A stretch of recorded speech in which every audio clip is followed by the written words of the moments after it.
Hello and welcome to Modern Sound Engineering. In this video I'm going to show you how I set up my Pro Tools sessions. So they're very easy to use and will save a lot of time in the mixing stage. In this video I'm using Pro Tools 11, as you can see. And what I have here is 4 bars of a drum sample I have made.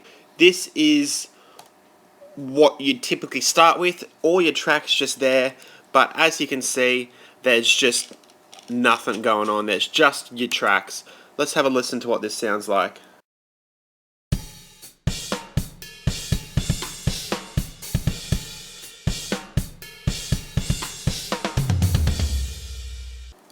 Cool. Now the first thing I would like to add, just to see how I'm going with the sound level in the overall mix, is a master fader. Now you do this by going to your track menu, going new, you want it in stereo, master fader, there it is there.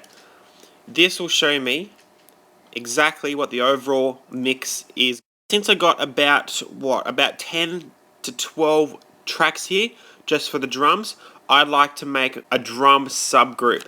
This is very handy if you've got many tracks, guitars, bass guitar, vocals, backing vocals, and you can have up like way over 40 tracks.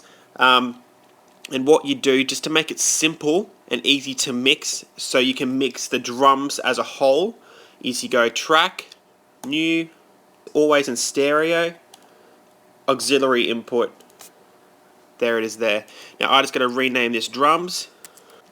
Easy. So to get the sound coming from these individual tracks here into the auxiliary input, what you do is you go to your output settings, you go to track, drums. Now I'm going to do this for all of them. Okay, now that that's done, you can see that when I play the tracks, it's coming through this auxiliary input here. Now the first thing I'm going to do is I'm going to solo safe the auxiliary input. Now that means if I want to listen to only the overhead mics, I can still hear what is going on. If this wasn't solo saved, you would get no sound whatsoever. So it's always important that this is always on solo save. Otherwise, you'll be going along soloing and muting tracks and it just gets way out of hand, especially if you've got a big session. The next thing I would do is, if you're going to record guitars on top of these drums, is I'd add a click track. It's as simple as this. Go to your track menu, down the bottom, create click track. There it is right there. I tend to put it right next to the master fader so it's out of the way. Another handy trick I've learned is to make all your reverbs send to an auxiliary input.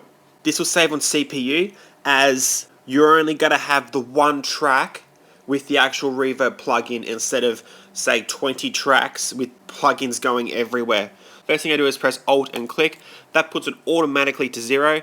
I just do that so I know what I'm working with. And then move it out of the way. There it is there. And what you do then is you press Alt and drag it through to all your tracks. Okay. And then you put your reverb plug-in on the auxiliary input. Like I said, this just saves on CPU. If you like having the reverb plug-in on each individual track, I wouldn't recommend it, but if it works, it works. Like I said, it does save a lot on CPU. Working with the big session, all the CPU does count. Now, just press Control and click and solo save that as well. Whenever you want to hear something on solo, you've got to hear it with the reverb.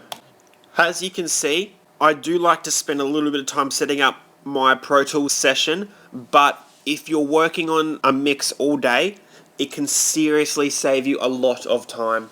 Thank you for listening. This is Modern Sound Engineering.